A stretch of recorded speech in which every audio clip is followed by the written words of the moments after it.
Hey, we're gonna start recording, so if you want to sit in or just sit in there and mute and get our count up, that'd be lovely. Are you talking to Analog Stick Radio? Shh. Hey everybody, welcome to Analog Stick Radio, episode 20. Let me switch over to this guy. As always, I am your host Mitch, and I am joined by my two best friends in the whole world. Over to my left, I have Chris. Chris, how are you doing today? I know you went to grad school. How was that? Fine. Oh yeah, look at my shirt. I love it. Yeah, no one cares about your shirt. No one cares about it at all. Like literally not a single person. Yeah. And then Dakota Ooh. below me, always sitting right below me. How you feeling down there, bud? Goodness, I feel great. It's a little hot, a little swampy below you. I am also hot. All right, guys, let's talk about what we played this week. Christopher, talk to me about what you played. Well, second week of grad school, so I was playing a lot of grad school. Got the shirt. I didn't really have a chance to start. I have a couple. Actually, my cousin lent me Skyward Sword, so Oh, I'm wow. gonna start playing that. Okay. That was actually the one Zelda game I haven't played yet, and I wanted to get that out of my belt before the new one comes out. So I'm planning on playing it, but I didn't get a chance to crack open a new game, so I've just been catching up on Diablo because last week I wasn't able to play a lot because of stupid Chris, ass. My we stupid did meta play challenge. a lot of Diablo. Yeah, that was actually a lot of fun. We have some videos that we're gonna post on it. Yeah, we took some videos. We took some videos. Mitch, and my girlfriend and I, and actually our friend Aaron. A lot of fun. We were playing. We had this situation. I'm gonna tell you right now, Dakota. It's so Diablo. good. We got to this boss, the Butcher. He's like the boss of the first act, like the first quarter of the game. I've heard of him. And we're playing on a really hard difficulty, Torment 2, which is difficult because we're not Diablo players, so we're not used to like speed running through, and we don't really have that good of gear yet. We're not high enough level, so we're taking a while. We're like on our fourth attempt for this boss because at the end he does like a lot of fire that constantly hits you, and we weren't prepared for that. So we're like, all right, we know what's happening now. We're gonna do it. Like third or fourth attempt. So we're doing it. We're going really hard. It's at the very end. Mitch and my girlfriend are dead, and it's just me. And I'm like trying to go around and all over the place, and our friend Aaron was supposed to get on. And then we just see Fel Zero has joined the thing. He's level 1 too, by the way. Like he's just gonna join us to level up. Yeah. All of the minions of hell just got harder. Yeah, all the minions of hell have gotten harder and increased in power. And we're like, no, get him off! And we're all just like rushing. I'm rushing to hit the kick button while I'm dodging this boss and the fire and stuff. Yeah. It's insane. Oh my god, it was literally the fastest I've ever seen anybody get kicked from a game. Quick, kick him! Kick the motherfucker! Kick him! Wow, sounds aggressive. It was, I mean, Not welcome, Mitch. you gotta, no, it wasn't me, it was our friend Aaron. I was sitting there yeah. dead on the floor watching Chris punch this guy, doing like 2 damage. It We ended up downing him, but it was very, very difficult. It was really difficult. Most Dakota, excellent. what did you play? Because very obviously, Chris and I played a shitload of Diablo. Let's see, man. I've been playing Tabletop Simulator like crazy again. Stop! Don't rub it in. But I mentioned that last week. So this week, actually, just today, I tried out new MMO Blade and Soul. It's been out in the East. I think they're like a year ahead of us in release. But this MMO is kind of like Eastern Crouching Tiger, Hidden Dragon style, coat of paint.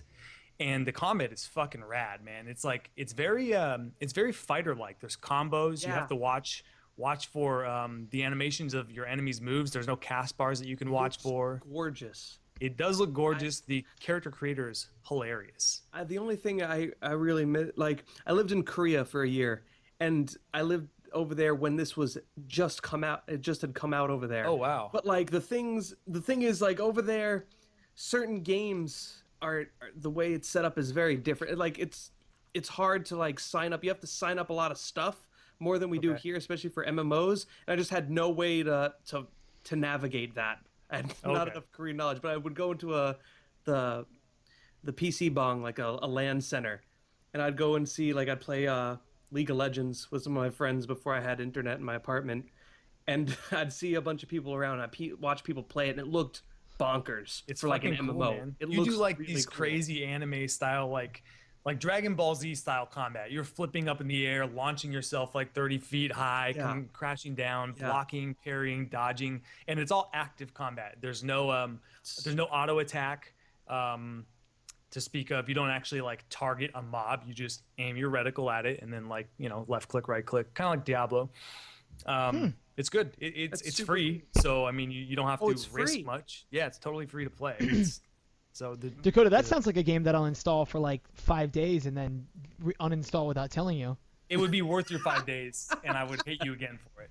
Did the same thing with WildStar. I did the same thing also. He's like, hey, you want to play WildStar? And I'm like, I uninstalled that. That's not even on my computer anymore. And he was like, what? Thanks a lot, Jerk. So what'd you play, Jerk? I played a lot of Diablo with Sir Christopher here. But honestly, I played a lot of Magic the Gathering, actually. I didn't really play a lot of computer gaming. And then also League of Legends. New season's out. It's great. I'm excited, so. Right on. I've just been playing a lot of that. It's just, I don't know. It is what it is. It's. I hate the game. I love the game. I don't know. Okay. I don't know. I don't like playing it, but I love conflicted. playing it. I love playing the game, but I hate the players of the game. Everybody thinks that they're correct, and they're almost always wrong. Even myself, like even when I think I'm correct, I'm probably wrong. And it's just a clusterfuck. And I just did my provisionals. We have to do like 10 of them, and then it ranks you based on your previous rank and based on how well you did in your provisionals. I went 5-5, and I'm in bronze 2. Woo! All right, there you go. Yeah, Have you ever heard of the Dunning-Kruger effect, Mitch? Yes, I have. That's League should be called the Dunning-Kruger effect of Legends. That's right. Because that's exactly what it is. Yeah, the Dunning-Kruger effect is, for those of you who don't know, is a cognitive bias where you think that you're better at something than you really are because you're bad at it. Yes. It's very, very common in video games and especially in MOBAs for some reason. Yeah, it's awful. It's awful. So anyways, let's actually, before I start ranting on how much I absolutely hate League of Legends for the umpteenth time on this show, let's move on to the main topic. All right, guys. Today's main topic is the second part of a 2-part episode. Last week we did protagonists, but you're never going to hear that because we had a lot of technical difficulties with this piece of shit right here. Thank you, Blue Yeti, for sending me the shittiest Blue Yeti microphone in the world. So unfortunately, that one is lost in the ether of the internet. But we're still going to do the second part for anybody who was watching. So today we're going to talk about antagonists. Now, I think it's only appropriate to start off with defining what the different perceptions or definitions of an antagonist is. Now, a lot of people think, and this is a common misconception, that the antagonist is the bad guy. And that's most of the times that's the case. Like in a lot of situations, the antagonist is the bad guy. But not every bad guy, or not every antagonist is the bad guy. Every bad guy is the antagonist, but not every antagonist is the bad guy. Sometimes it's just the adversary. It's whoever the protagonist is kind of like fighting or struggling against, who's conflicting with. Right. And that's an important distinction. And one way to think about it is like the antagonist in the story that you're playing, your protagonist is actually the antagonist's antagonist. So it's like an interesting little thing, because if you were playing as the other person, like if you were playing as the quote-unquote bad guy, you'd be the protagonist, and the hero of the story would be the antagonist. Right. Dakota, you and I were talking about kind of like in Halo, if you're playing as like the Spartans, the antagonists are the Covenant. But there are times in don't confuse people. There are times when you're playing as the Covenant, and in that situation, the Covenant is the protagonist, and the Spartans are actually the antagonists. What if you're playing as the Flood?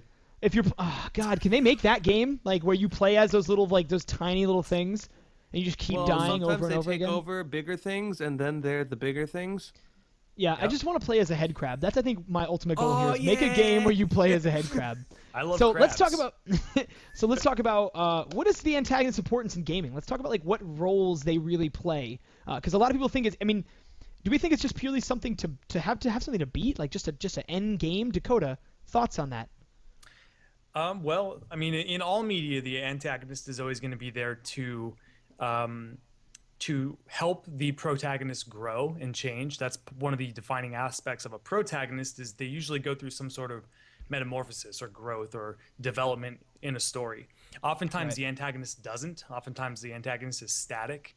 And as far as video games are concerned, most video games are the storylines are antagonist driven, and we'll get into the distinction between protag driven and antag driven later.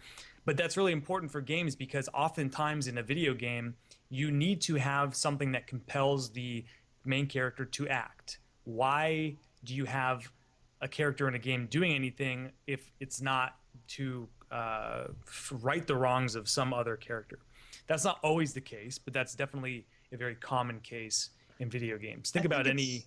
Definitely important for video games because you have to. I mean, the character needs something to do, right? It's not like a part. It's not a lot of times video games aren't there so that you could see a character grow and see their journey. Like a video game, you want the person to experience the journey part. That's the big part that a lot of other stories miss that you create in your own way in a video game.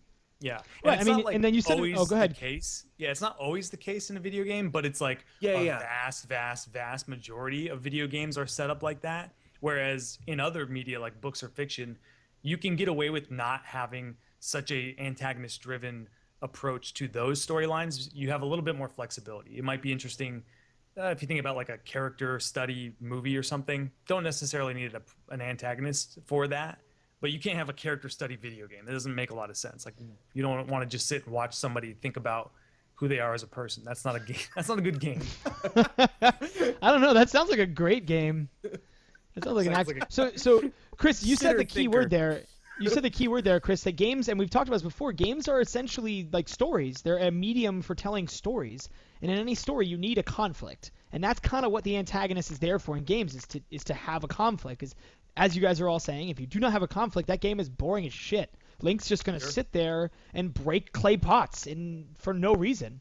And that's nobody wants to play that game. I kind of want to play that game. But really, nobody wants to play that game. Just be a now, pot simulator Link running around breaking clay pots and trying to run from the law.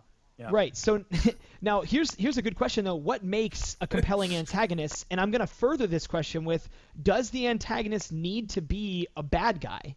Like, does he need to be the evil entity that you're fighting? For instance, like Ganondorf, or I don't know, any other evil entity in any other video game ever, like Bowser. Like, does he need to be like this evil entity? Chris, thoughts? Okay. He definitely doesn't. I mean, you could definitely call the second paddle in Pong the antagonist. No, stop it. Yes, no. Chris, you can do that. I'm allowing it. I'm allowing it. If you think of Pong in your struggle to beat this other guy in a game of virtual tennis, I mean, that's the guy stopping you from progressing.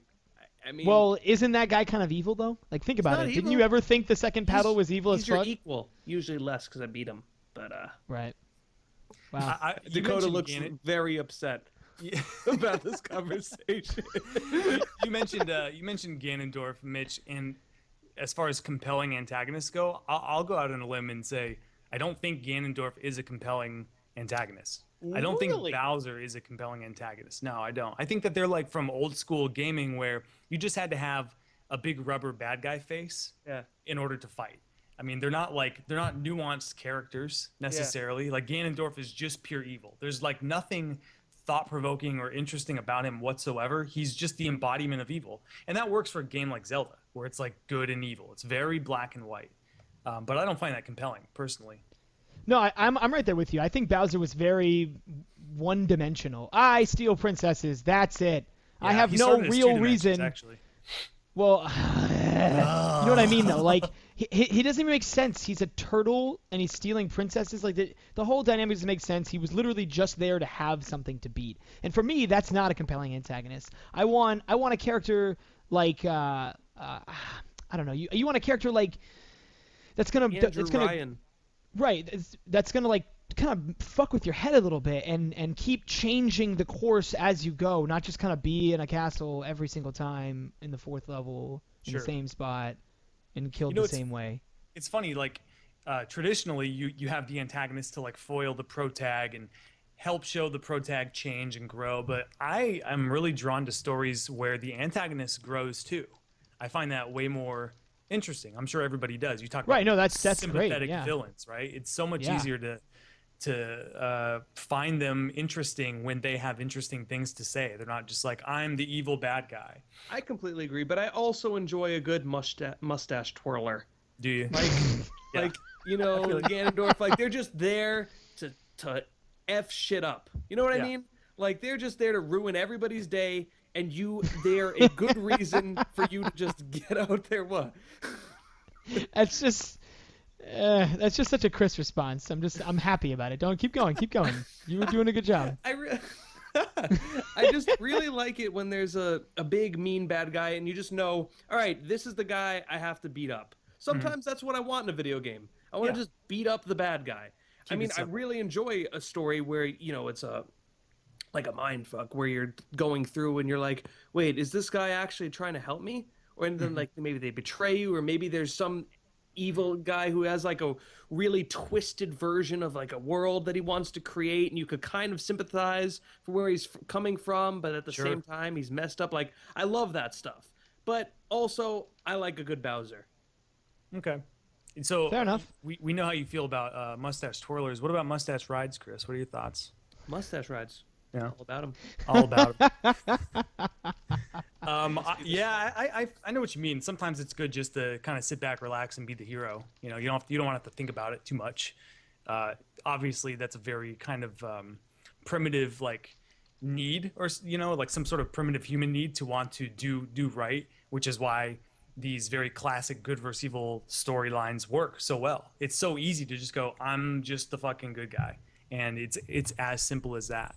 Yeah. See, I want a bad guy though to like fuck with my head. Like, I want him to just like torture me almost. Like in BioShock Infinite, like Comstock. That's that's an antagonist right there. He's just fucking with your head. He's like, I could kill you right now, but I'm gonna do this instead. Yeah. Like, he's just completely wrecking your brain the whole fucking time, and he doesn't seem like you just gotta get there and punch him in the face. You just want to get there and punch him in the face. See, right. But he really does a good job of like mentally mind fucking you until you're just annoyed as shit. And tread lightly with this one. Don't spoil. No, obviously. I'm not gonna spoil it. For that one, I didn't feel like he did as much. Like I said, I had different problems with BioShock Infinite. We'll go into that another day. But I felt like it was more of the storyline around really affected me, like the world, as opposed to that character. He created it, but there's too much more going on. That evil villain is kind of like a small part of a bigger messed up process. I feel you. To me, I loved the way I love the alien from Alien Isolation. Yeah, that's a good one. Guy who's straight good or evil. He's not even evil. It's just living. It's just trying to eat you because you're nutrients. Yes. But it's kind of got that primal instinct. Not really a bad guy. He's just eating you for food. With your head so much. There's vents in the ceiling. You walk by and you'll be like, is this it? Is this the vent he's gonna jump out? Is this gonna be the vent? So later on, we're going to talk about our all-time favorites. But since you guys have both already mentioned him, I'll say a couple words on Comstock. I left him off of my list because I didn't want to talk about him too much because of the nature of the game. Yeah. But right. I actually did the same thing. It is interesting. It was very tough. Yeah. It is interesting though that you, at first blush, he does seem like a mustache twirler. He seems like he's just a loony bin. Mm-hmm. And it's not until later in the game that you find out more about the character, and all of a sudden it becomes an extremely fleshed out. You know a lot about the villain, and I mean, fuck me, it really does make it compelling. But I asked myself that question, Chris, and I think I came up with the same answer that you did. I said, do I like the villain, or do I just love the whole narrative and how it includes the villain? And I think it's the latter. Yeah, I think the villain is a manifestation of the world as opposed to the other way around. That might be true. I could see that. I could see that. How do you guys feel about the villain from BioShock 1? I think his name was like Fontaine or something. Like, he's kind of strikes me more of just a straight mustache. Andrew Ryan. Before. I thought he was. Oh yeah, that's right. The character's name was Fontaine. And we don't have to go into that one. That's a whole other thing too. You can't bring up those guys without. I know it's hard to talk about these ones. Well, so Andrew Ryan. Hard. I mean, so that's something that's very interesting. I think that video games tend to do lately is involve the villain kind of throughout the narrative in a more direct way, and video games often use this kind of trick or whatever, where the villain is able to speak to you by indirect means. So in BioShock, he's blaring over loudspeakers, talking to you, and sometimes occasionally calling you on your radio radio talk is so common, right? In video games, Yeah. you talking to Well, the they villain. they over do a it in radio. Infinite as well. They do the same thing. He's yelling, Do it everywhere. but he's not really Yeah. yelling to you. He's just yelling to the people of Right. that place. But Right. yes, so you same find thing. out. Yeah, and so you get to the loudspeaker is kind of your window into Andrew Ryan, and you know a lot about what he thinks about the world and how it should work and stuff like that. So you get a very intimate peek into his head, and he gives it to you willingly too. It's not something that he's not just some. Oh, he gives you the head, all right. Ooh, underwater head. Gross. Gross. Yeah. No, he it's fine. yeah, he talks to you directly, and there's nothing mustache twirling about Andrew Ryan. You know that his motivations are pure from the get-go. I mean, he's all about how his motivations are pure, and so for that reason, I do find him very compelling. I want to keep this as a little term we use now, mustache twirling. Yeah, Yeah, we have it's coined Snidely this Whiplash, adjective. man, with his fingers. Yeah. I knew you. I like it. So now let's talk about Dakota. You were talking about this before. Like we were talking about how most video games, are antagonist-driven stories. How are games able to do this? Like, what are they doing that's different than other mediums to be able to do this more often than, like, say, in movies? Because I don't think a lot of movies are antagonist-driven. I would say a lot of movies are more protagonist-driven. There's definitely room for more variety. Like, if you take your typical action movie, that's going to be antagonist driven. Yeah. And it makes sense because an action movie makes a good video game, right? There's a very easy translation from one story structure to the other. But something like Ocean's 11, a heist film, that's protag driven. That narrative is completely driven by the actions of the protagonist. There is an antagonist in it, but in that case, the antagonist is reactive and the protagonists are active. Right. And it's often the other way around with video games. What do you think, Chris?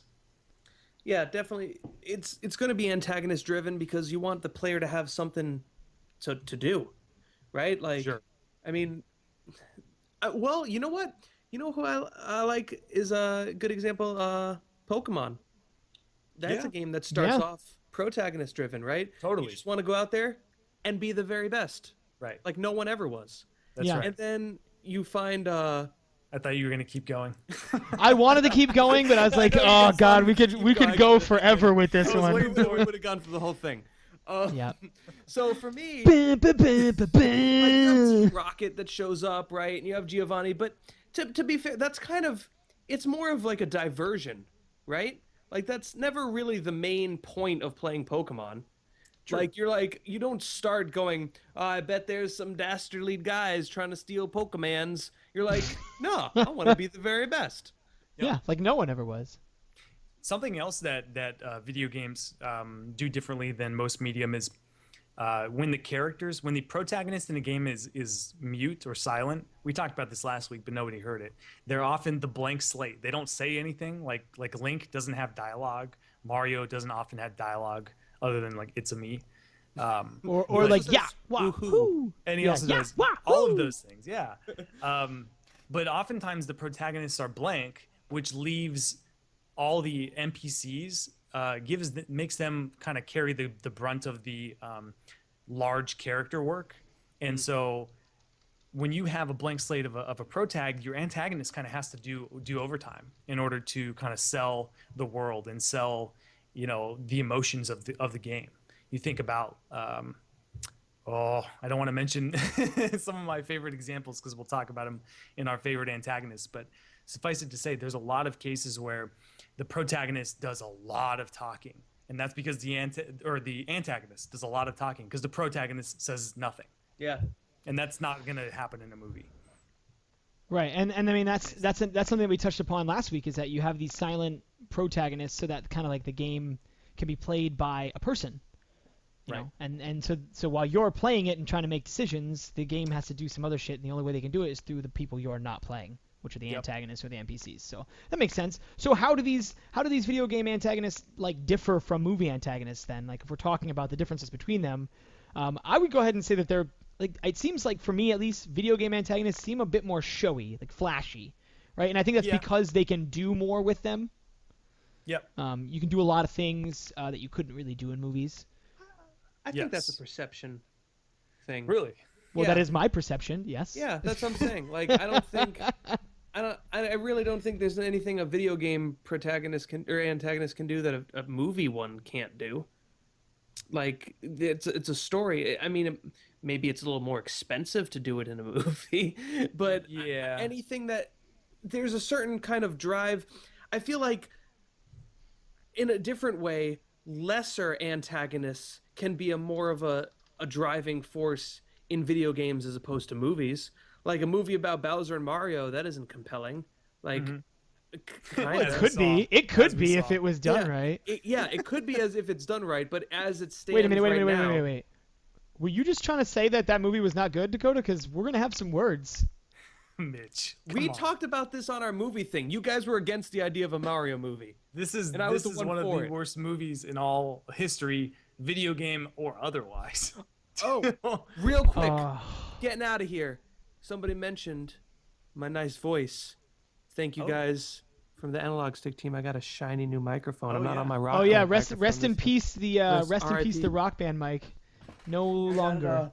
Got it all wrapped up on screen here. Well, now it's Just unwrapped. light the damn thing on fire, dude. Yeah, I just don't light it wanna- on I don't fire. wanna Fuck see it. it ever again. How Well, am I no, gonna because we sing need to Bon play it with. Jovi? Yeah, we need to play Rock Band with it, you know. So I need to sing yeah yeahs and whatnot. So, anyways, okay, so let's. I agree with Mitch though. I think that video game antagonists can go kind of over the top, where movie Right.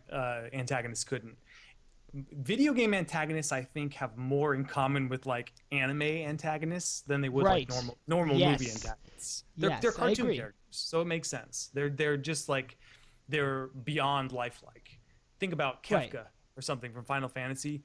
You're not gonna make a convincing movie version of that. He's just gonna seem like a cartoon character. If you made a cartoon of it, I would be totally on board. But if you tried to like make a real life movie or somehow integrate that character in some other real world scenario, or not even real world scenario, but fantasy scenario, he's just gonna seem like a maniac, yelling and cackling all the time. You know? Well, I think there's a lot to be said where, like in a video game, the boss that you're fighting, let's say it's Bowser, like they can usually take a lot of damage. And you can't really do that in movies, like shoot someone 80 times until they finally die. Well, that's so more they of a kind of have to, gameplay thing. but they have to have some sort of like otherworldly or larger than life kind of demeanor to them, so that they doesn't seem like they're just like this dude standing there that you just have to punch a million times in the game. It would be like yeah. they Even need though to he's- fit their profile, kind of. Yeah. Even though he's talking about game mechanics, Chris, he's not saying you have to have the character able to absorb bullets, but it makes more sense for them to be able to take a beating if they seem cartoon-like in their personality as well. Is that what you're saying? Exactly. Yeah, Yeah, but that's you kind can of make the exactly what I'm whole- saying. You can make the whole movie based around a suspension of belief, right? You can make a Disbelief. whole movie, yeah. That, if like in a kung fu movie, yeah, suspension Sorry. of disbelief. I'm Don't sorry. I believe should have nothing. done. What a pedant. That was very pedantic of me. In a like a kung fu movie, like everybody's jumping around, flying through the air, kicking each other. I mean, we don't take issue with that. You could easily make a video game movie. I think antagonists in movies and games, they're on equal footing. It's different, but it's different with like hand-to-hand combat as opposed to like combat with weapons, right? Are we going? What are we talking about? My dad could punch your dad way harder. No, but there's a lot of movies like that, like Rocky and all the kung fu movies in the world where like people are punching the shit out of each other the whole time. But if I slice you with a sword, I'm sorry, you're sliced in half. Like in a movie, in a You realistic just movie, dodge it you're instead. sliced in half. It's a little different. I don't know. I think personally they're flashy for a reason. They're larger than life for a reason. Chris, our opinions seem to differ. That's fine. Let's talk about though. Chris, you wanted to talk about this a lot. You actually begged me to talk about this. So I'm gonna send it over to you. Did not. Is an anti-hero an antagonist? Like, are they the same thing? Chris, toss me some opinions here. An anti-hero doesn't necessarily have to be an antagonist. I guess the definition of an anti-hero is one where it's the main character of the story, the driving force of the story, who doesn't share regular like heroic attributes, right? Yeah. So I think a good example would be if there was in the movie is Han Solo, right? Like he's a hero, but he's a scoundrel. Yeah. You know what I mean? Like he's shot first. He's a smuggler. Wait, He's you the think right Han shot first? Oh sorry. God, we're not doing Go on. this. Damn it! You almost had me, Dakota. You got me. So it's a character that their heart isn't in the right place. They Right. just happen to be. That's a good Han Solo is a great example because you get to see his growth from anti-hero to just tried and true hero. Yeah. He Right. starts off as self-serving and self-interested, and he becomes truly noble and self-sacrificing. I think we see that a lot, kind of with a lot of different video game characters. I think everybody's favorite anti-hero. I'm gonna steal this one. Dante from Devil May Cry. That's exactly Yeah. what I thought of. Too. Yeah. Like he's a demon, half demon guy who runs like a detective office, right? No, it doesn't really matter because you learn that in like the first 5 minutes. The rest of the game, you're fighting demons the whole time. Yeah. So yeah, you're a guy. Wow, spoilers. You're just like a cool guy running this weird shop. You don't care about anything. You happen to get involved with this particular case, and then you're just saving the world. Like, Yep. it works so well in video games. They don't have to be bad guys. What about, Sometimes like, they are? What about like Nathan Drake? Like Nathan Drake, I would consider an anti-hero. He's not really doing anything like heroic. He's looking for treasure, man. He's just trying to Yeah. get some treasure. Like That's he has true. slightly heroic moments, but it's really He not even does. heroic. He just wants to bang the girl. It's not even really heroic. He wants to get laid and he wants to find treasure. To me, that's anti-hero right there, all the way. That's true. It's definitely a good example. The first time, I don't know how much they could get away with having the same kind of arc every time in 4 games. Well, he's a scoundrel, but he winds up doing amazingly heroic things time and time and time again. You know, but yeah, he's definitely very Han Solo-y in that regard. Yetson in chat took my mind bullets that I wanted to shoot at you guys. Oh, Bayonetta is one of Yeah. is my favorite, probably maybe second. I don't know, one of my top favorite anti-heroes. She reminds me a lot of Have you ever Dante. played Bayonetta? I haven't. I know about her, but I don't know about her. It's- You don't need to. You really No, don't. You it's can just real. look past Wraps it. her tits up in her hair. That's It's unreal. The game is Not just her bizarre tits, and Dakota. She crazy. wraps everything up in her hair. yeah. Like her hair, like the story is she's a witch, right? And the whole game is she's fighting angels. A very sexy witch. right?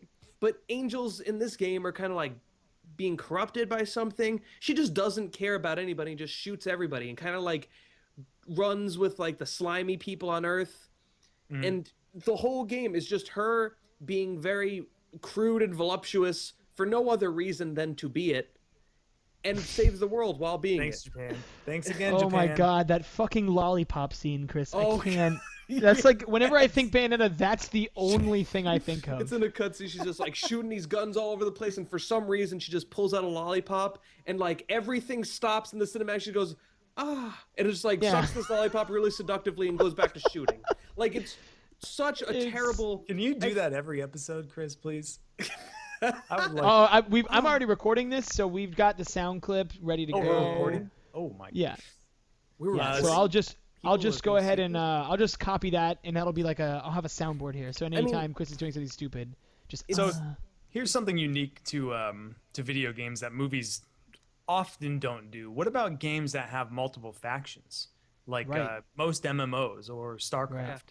If you're playing as Terran in StarCraft, then the other two factions are the antagonists. But then when you go and play the next iteration of the game and you play as Toss, then the remaining two are the antagonists. How does that work? What's up with that? I think that kind of goes into that weird in a certain way anti-hero territory where, I mean, you're not really the bad guy in some of those situations, especially for that game. The antagonist is simply the definition, the opposing force of whoever the protagonist is. Like even in those StarCraft and Warcraft games, there are some alliances between some characters of some of those races, right? Yeah. Like there are Right. Terran sympathizers amongst the Protoss, so you're gonna fight with them against other ones. So it's kind of really not like a straight, race versus yeah, race. it's not black and white in those types of games. It's kind of more just like a civilization effect, where like this civilization is against that civilization, and that civilization is against this one, and it's kind of just like It just keeps rotating. But then sometimes all three civilizations could be against this one common enemy that's gonna fuck everything up. Like, and you see that a lot in like World of Warcraft. Like sometimes the Horde and the Alliance. I mean, they're always fighting Horde and Alliance. But sometimes it's like, well, hold on, because Illidan is kind of being an asshole. We both need to stop for a second and just go fuck that shit up. So I mean, I think in those types of games, and in a lot of games like that, it's not so cut and dry. Antagonist and protagonist is kind of just a matter of perception, where you're at the time. I guess it kind of illustrates what you and I said earlier, where it doesn't have anything to do with good guys and bad guys. It's just about me and my enemies, and whoever they may be. It might just be Mitch pointed out, like the antagonist is the protagonist from his point of view, especially so in these multiple faction affairs. What I think is interesting instead are games where you actually get to play as the antagonist, such as like RPGs like Knights of the Old Republic, right? You choose either to be a Jedi or a Sith. That game is so good. I'm gonna spoil this one because this game is like way old, and all the other games that have come out in the Knights of the Old Republic series have been based on the revelation of the first one. So that game came out in like 2005, so I think we're good. So this is what he was talking about, KOTOR. Okay. Yeah. Caught me off guard with that one. In Knights of the Old Chris. Republic, you start off as a character that you build, you create. You're on a ship, whatever, game goes through. You find out that you're actually one of the most powerful Sith Lords in the entire universe, and you wiped your own mind so that you could hide yourself from the Jedi. Yeah, what? It was awesome. That's why everybody loves Knights of the Old Republic. Good. So you're super badass Sith Lord, and you get captured by your like Sith bro, the one who wanted to help you hide yourself, and you kind of are at this pivotal decision where you decide to either go for light side, where also the Jedi have been trying. They took you, they found you, they knew it was you, but didn't tell it was you because they wanted to kind of like subconsciously force you to choose the light side. So you choose either light side where people were trying to manipulate you to be the light side, even though that's the good thing, or you're a dickwad and go for the Sith Lord because that's like what you were originally. It was such a great revelation in that game. Chris, I can't believe you spoiled this game. I really want to play it now, and now I can't because I know everything. Game. Well, I would hate that game. I tried to play it because I fucking hated that game. Did you really? Yeah, I did not. I think that was just a matter of RPG. I don't like RPGs. Mass Effect. Yeah, I fucking hate RPGs. Wasn't it pretty direct implementation of D&D rules? The original SWTOR? A lot of it was. It was. Do you have like strength, dexterity? It's no, kind of. It's been, like I said, it's been years since I played that game. I played it when it came out, but it's very similar to Mass Effect, where when you shoot, you kind of aim at somebody, or like when you use your lightsaber, you aim at somebody, but whether you hit them or not depends on all your stats. Okay. Gross. Yeah. But gross. I want to bring up another one like that, which I thought was really interesting. A game that I feel like not a lot of people played. It was a GameCube exclusive called Batten Kaitos.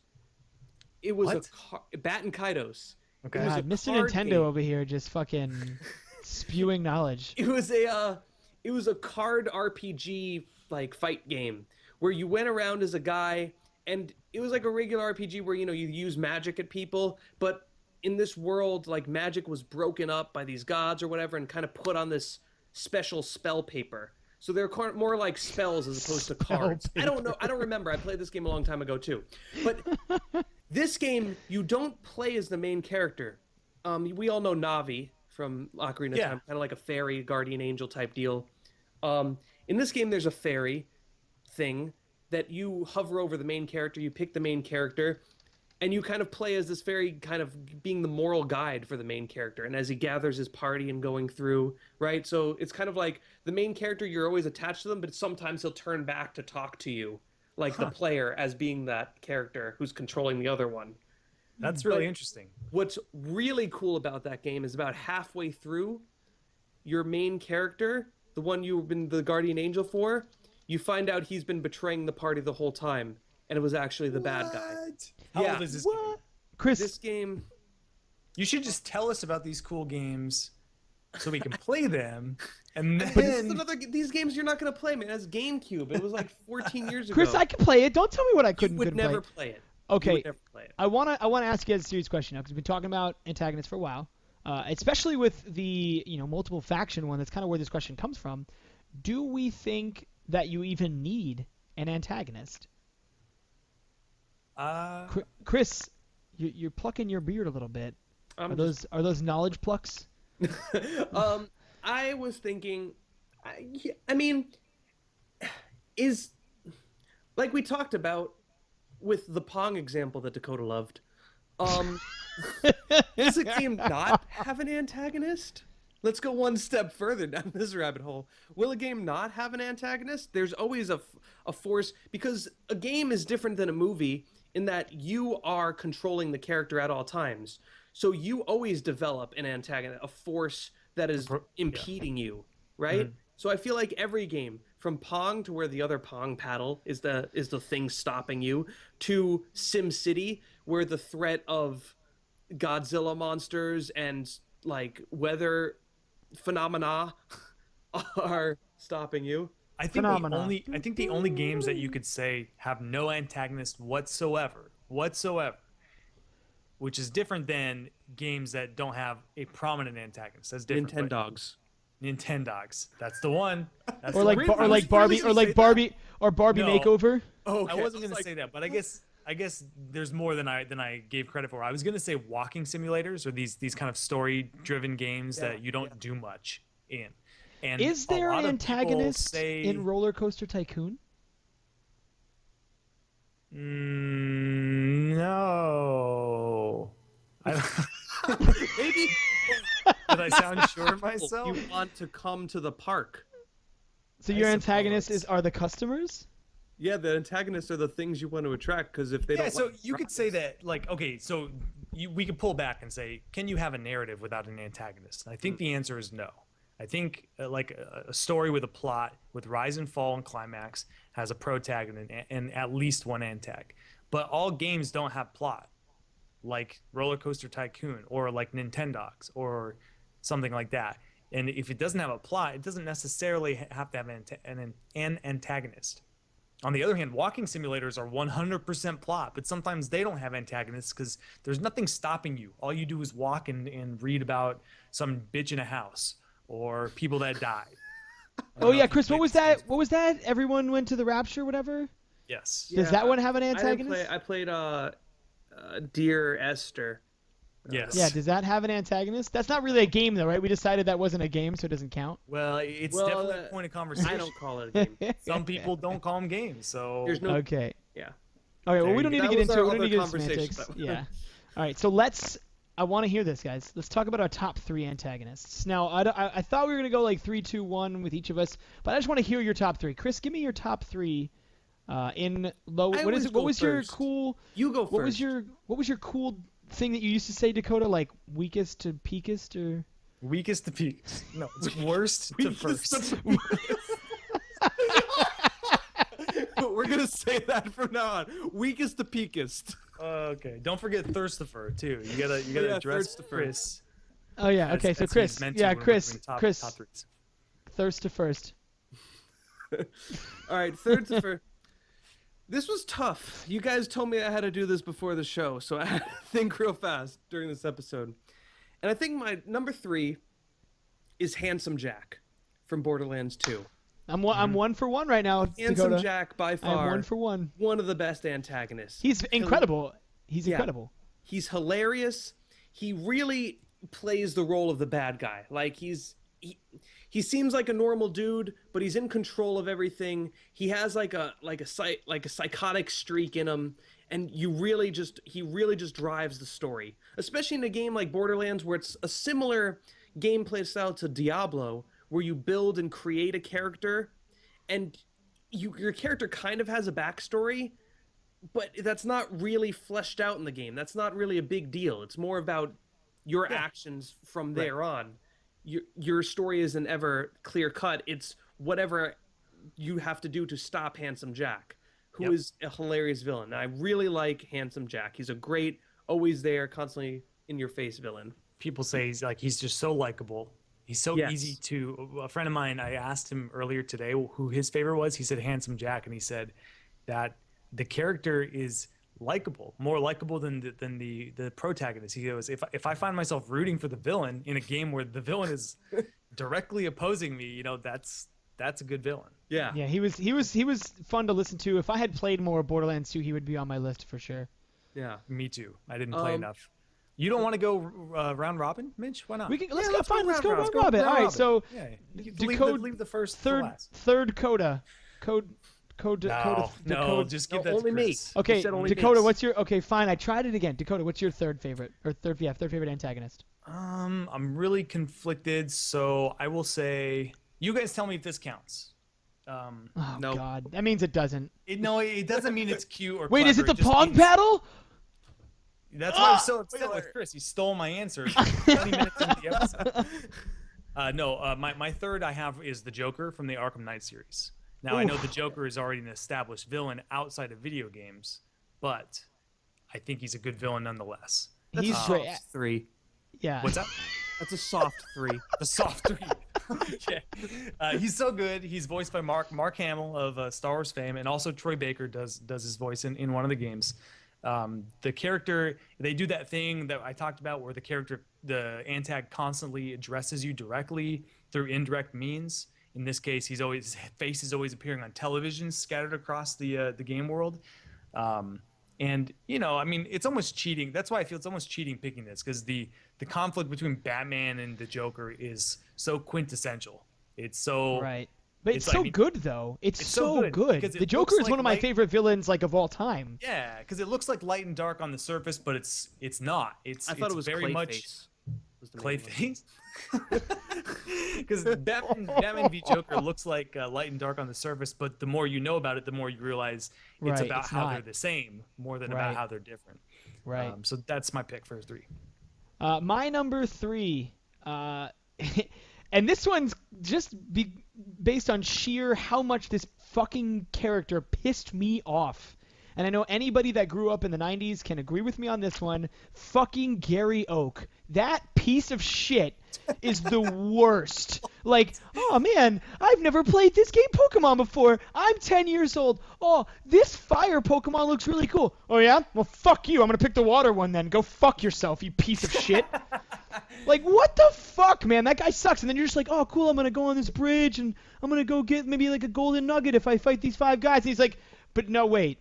Let's see how you're doing. I want to beat up your shit. He has no actual motive other than to just be a dick to you for no reason. It's so goddamn annoying. And this is spoiler alert, just when you think you're like, oh, I beat the Elite Four. I did it. I'm a Pokemon master. He's right fucking there. No. Spoiler. Stereo. Just fucking the worst at every corner. God damn Gary Oak. He's the worst. So that's my number 3. Christopher, give me your two-stuffer. My Gary Oak, by the way, his name was Blue. Yeah, Blue. I didn't want to say Blue because nobody would know what I'm talking about. I don't know I don't know if you picked your guy's name differently. I just want to know who yours was. So I always called him Assface. Dakota. Assface. Oh, you named him Assface? I named him Assface. So Dakota, what did you name yours? A normal name? I think I just left him as the default. Okay. I am uncreative. My character, my second best villain of all time. Who do you think it's going to be, Mitch?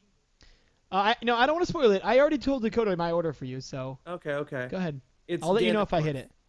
Ganondorf was not on my list, so you're good. I only picked 2 of them, by the way. I didn't pick 3. I only picked your 2. Okay. I think you got my first one. But Ganondorf is he's a great villain. He's the perfect embodiment of the dark versus the light, right? Right. And he's so vicious in those games because it's a Zelda game, right? I guess Majora's Mask villain is a little more vicious, but I picked Ganondorf over Majora because he's just so pervasive in all the series. And it's just, you always start with this guy who's super strong, and then he always takes the Triforce of Strength and just F's up everything. And he F's up everything throughout different dimensions and timelines. Mm-hmm. Yep. He's always there. He knows that you're coming for him the whole time, and he's planning for it throughout all of time. and he's just evil. He's just trying to mess up the world. So he owns, like, he's the perfect embodiment of evil. I really like him he's a classic bad guy for sure. Yeah. He's just very classic, just pure evil baddie. And just like based on his character and like his outfit too, he's just like really dark and he's got all dark clothing and he's wearing this like he's not weird like looking a cape. comical bad guy where like he like lectures you for a long time. He's just straight up, you hear? All right, let's do this. We're done. Like he's very physically imposing. He's always like way larger than Link is physically. And in the fact that, as you said, he literally embodies power, where you embody courage, and how that can overcome size. Exactly. It's very quintessential. For sure. Dakota, hit me with your number 2. All right, my number 2, somebody in. Oh God, I'm gonna Jane Goodall you right in the face. Oh right in God. The face. Actually, as a tangent, I just played David Jaffe's new game. He's a Twisted Metal and God of War creator. It's called Guns Drawn to Death, and it's like a little arena shooter. And the weapons in that game are so over the top. There's a weapon where a monkey climbs on your back, shits in its hand, and throws the shit at you. It's fucking awesome. very you cool. gave me a code for that. I've been meaning to use it. I just haven't had time yet. Yeah. Anyway, my number 2 is somebody in chat mentioned him earlier, Arthas Menethil, the Lich King from the Warcraft universe. Good. Now, which Arthas Menethil? From Wrath of the Lich King or from Warcraft Frozen Throne? Wrath. I always think of him from Wrath, but the character holistically embodies that kind of tragic demise kind of storyline.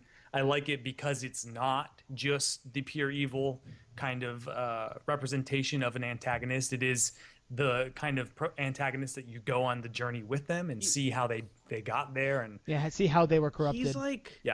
He's like what Anakin should have been. Right. Exactly. Right. Yep. Yeah, exactly that is like the best analogy I've ever heard. Yep. We wasted 3 whole movies and we could have had fucking Arthas. Yeah. They should have hired Blizzard. What the fuck were they doing? That scene when he walks back into Lordaeron as the Lich King, like with the Frostmourne, that is like one of my favorite cutscenes in video game history. I think a lot of like Blizzard fans can agree that is just one of the best ones. In Frozen Throne. Yeah. My God. It's so good. I was like 14 good. or 15, and I was just like sitting there and just like to see like he's walking through when he's all badass, and you know what's going to happen. Yeah. You know exactly what he's going to do. The flower petals are falling, and he's just walking in there, and he just grabs one and crushes it. And that's it. You know what's going to happen. Like, I was really close to adding Arthas Urelid to my list, but that scene like is embedded in my head. I love it. Arthas was an honorable mention for me, definitely. It was weird though because when I think of Arthas, I think of him in Frozen Throne, and in Frozen Throne he wasn't an antagonist; he was actually a protagonist, and that leads a lot to what we were talking about before. Like you actually play as Arthas in a lot of the story, so he's not really an antagonist. Like in Wrath of the Lich King he then turns into an antagonist, and I fight against him, but. You can't perceive him as an antagonist, like even though you play as him. I can, but like my favorite memories of Arthas are from Frozen Throne. So when I think of him fondly in Frozen Throne, and I think of about how much fun I had playing that game. And in that game, he was a protagonist. So in the Warcraft universe, he is an antagonist, but for me, he was a protagonist. So that's why he didn't make my list. Mitch? My number 2, and this is a spoiler, so if you have not played Portal 2, I apologize, but I'm sorry, you had plenty of time. My number 2 is Wheatley. That fucking character is so good. The way that he starts off just being your BFF and then just switches over and he's not really evil. He's like kind of evil, but I don't know. He was a very strange character, and I love the voice actor. I forget his name off the top of my head, but the voice actor was the perfect voice actor for Wheatley, hands down. And the game just sends you through just a giant wormhole, and how he becomes the antagonist is amazing. I'm not going to spoil that part, but it's just everything about the game was perfect. How you kill him was perfect. Just like everything about him was perfect. And I just had a lot of fun playing against him because he was kind of like loony, right? He wasn't like the perfect antagonist like a lot of other ones are. He wasn't like Ganondorf. He had everything planned out and was there. He was kind of just doing shit as he went because he was not really that good at it. And so you have these like weird levels that you're playing in where you're not like they don't seem like an evil level or something, but they really are. I really loved that dynamic. How He's he was like, kind of like what- a wacky antagonist. Yeah, it's like, what if you gave like a idiot with like not a good heart like supreme power, right? Right, he's literally like Ganondorf, right? If you had like a Ganondorf, yeah. like that is exactly what he bumbling, right? is. He's just like the bumbling dummy who has Yeah. all the power just fall into his lap. Yes, voiced by Stephen Merchant, by the way. Thank you, Louisa. Yeah, just absolutely incredible from every step of the way. And again, the dynamic, how he starts off as like your companion, as your cohort, and then switches, and the way he switches is absolutely phenomenal. Just everything about that game was amazing. So that was my number 2 for sure. I just wanted to put in DB Cotton's number 2 in chat was Blinky. So that was an honorable mention. That Yeah, not Pinky though. Pinky wasn't nearly as evil. Pinky wasn't as vicious. Wasn't as cold-hearted. So Right. Christopher, I mean, and Christopher, Dakota, and myself, we probably all have the same number 1. Probably. Most people, hands down, have the same number 1. If you've ever played this game, it's going to be your number 1. It's just in our existence, this is the best fucking antagonist that's ever been created. The same one, too. We haven't shown each other our notes. I guarantee we have the same one. Yeah. All right, Christopher, go ahead. Should we do it like a 1, 2, 3 thing? Yeah, sure. Oh, that's so All cute. right. Let's do it. All right, 3, 2, 1. GLaDOS. No, Wait. it's GLaDOS. Yeah, no, hands down, GLaDOS just honestly a revolutionary antagonist in every possible sense of the word. Like that character was beautifully written, scripted, and just perfect. Chris, give me your thoughts on GLaDOS. You first walk in there, and I love how unassuming it is right away. You know what I mean? Like you think that the game is Portal is the game that GLaDOS is the antagonist for. You start off and you get a portal gun. Maybe not right away, but whatever. You find the game to be a puzzle game, right? You're going through, and then you have this computerized voice telling you, okay, you have to do this now. And eventually it gets kind of snarky. And you just think, oh, that's some kind of funny, video game humor where maybe the computer doesn't realize how insensitive it's being or something. But as you start playing and getting further, you start noticing that this computer kind of has ill intentions for you. It's not just a voice over the speaker for that particular puzzle. It's not a pre-recorded. It's an actual voice. It's something watching you and trying and hoping you fail. Yeah, it's when she starts saying things like it's okay if you hurt, we'll just replace you or something like that, where she alludes to the fact that you're just one of many test dummies that you're going, oh, wait a minute. She's not trying to help me through. She's just observing. Yeah. And you get to a point at the very end where your character, this game is also very old, so we're allowed to spoil this one. You get to the very end, and she does something that attempts to kill you as the character. And if you don't do anything, you will die. Right. But if you see, you could get out of there. And when you get out of there, that's when this character starts to really take on a life of its own, because you're doing what's not programmed by this, what's not accepted by this character. So she really lets out her full range of emotions, right? She becomes just absolutely furious with the fact that you're not going along the preset. You're not like any of these other things that she's dealt with. Yeah. And you're kind of giving her the run for her money as like a supreme ultra conscious like AI. And it's just magical to watch that unravel. I think what's really charming is you said she gets absolutely furious, but she still talks to you in the super calm robot voice. Exactly. So she's telling you, no, what are you doing? Stop. You're not following orders. You right, need but to in this like stoic, like monotone robot voice, like, what are you doing? You need to go back. It's just I wasn't great. going to do the old Stephen Hawking impression on the air. And I think that's another like endearing part of her character as well, is that stoic, perfect robot voice that she has. It's the absolute. It's almost like haunting in a way because it's so emotionless, but she's saying these things that have emotion in them. It's very creepy in that sense. And what I like about GLaDOS is not just her performance in Portal 1, but spoiler alert, in Portal 2 as well, as like the potato. Like just her character throughout both games was just perfect. There was no flaws in it whatsoever. I remember playing Portal 1 and going, this is definitely one of the greatest games I've ever played. like Yeah. ever. And, Portal is on my top 3 list of all-time favorite games forever. It really is amazing. I mean, it's so outstanding what Valve did with what amounts to a simple puzzle game. They like took how boring, how unmemorable would that game be without all of the window dressing? Because I mean, the game is very good. Mechanically, the game is excellent. It's an excellent puzzle game. But if you just had a puzzle game without any personality, if you didn't have Gladys, it would have been fine.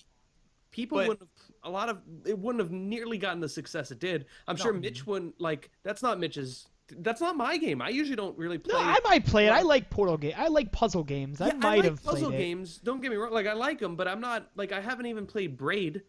Like, isn't that a puzzle game? Like, I like you, but that's not like a puzzle game. That's got an amazing story. You should play Braid. Jesus, Chris. Jesus, man. I know, but like, you know what I mean? I played it because it was Valve, and it was just, it blew my mind. I didn't even expect what was going to happen, because originally, when I played it, I played it when it was released, and I didn't know anything about. I got the game for Half-Life 2, right, or Half-Life 2 Episode 1. In Team Fortress. Like, I knew everybody's like, yeah, Portal's in it. It's really good. I'm like, all right, might as well go through it. Mitch is cracking up for some reason. I think he's reading chat. Chris, without GLaDOS, it wouldn't be a day one buy. Oh God. Self up. Yeah. Anything else we want to say about Bad Guys? Maybe Mitch No, is I think the that's antagonist here. no. I'm definitely the antagonist of this podcast. I'm trying as hard as I can to not let it happen. You're not. That's what makes you the antagonist. All right, so let's move on to the meta bet, because I'm super excited about this meta bet for sure.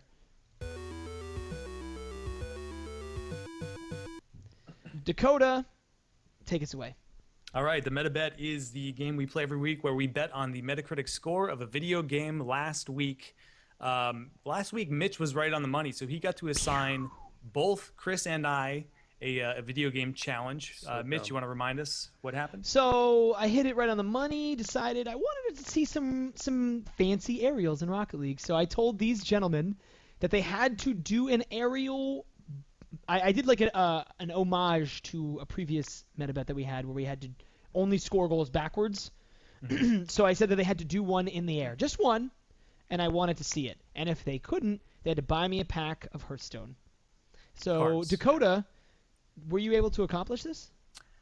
I fucking sure was, kind of. Oh, I fuck yeah! You have a video for it?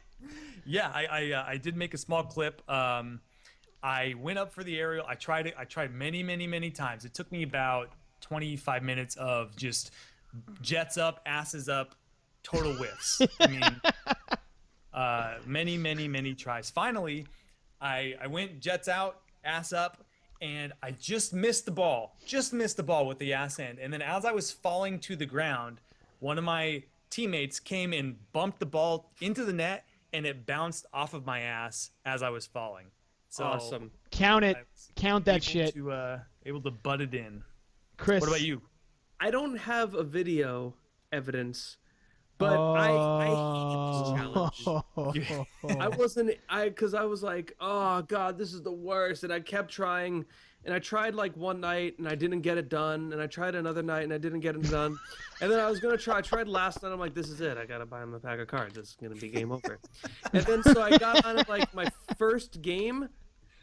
I jumped up in the air and I was like, yeah, this is it. And I hit it with my ass and it went in. And then right when it was about to go in, one of my friends, like on the team, not my friends, but just a jackass on my team, tapped it and he got the goal. And I got the assist, but I'm like, you know what? That's it. It counts. So that's no. If you were hitting it in and then it didn't, and then somebody else just like pushed it confirmed in, it's fine. Okay. You'll take it. Are we going on the honor system right now, Chris? We'll I'm just going to take your word for it. Through all of my replays, but I'm bored of it already. All right, fair enough. You both. I love that you spent 3 separate days trying to do it. That's enough for me, honestly. Yeah. So Dakota, let's talk about The Witness.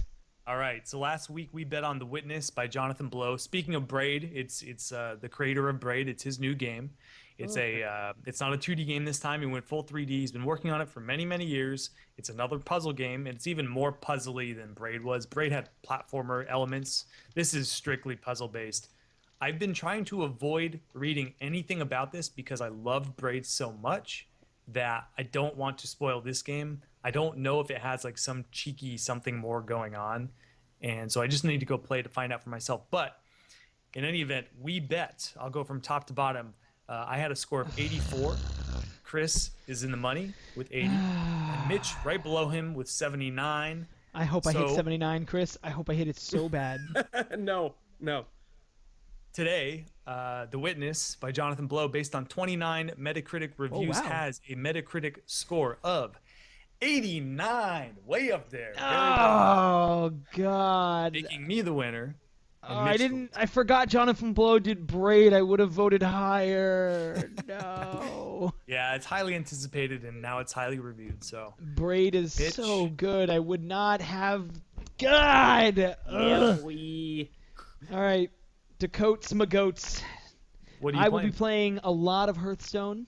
I will be playing a lot of League of Legends. I will be playing a lot of Rocket League, and I will be playing with you a lot of Tabletop Simulator. No. Oh shit, yeah. What do you mean no? You forgot the big D.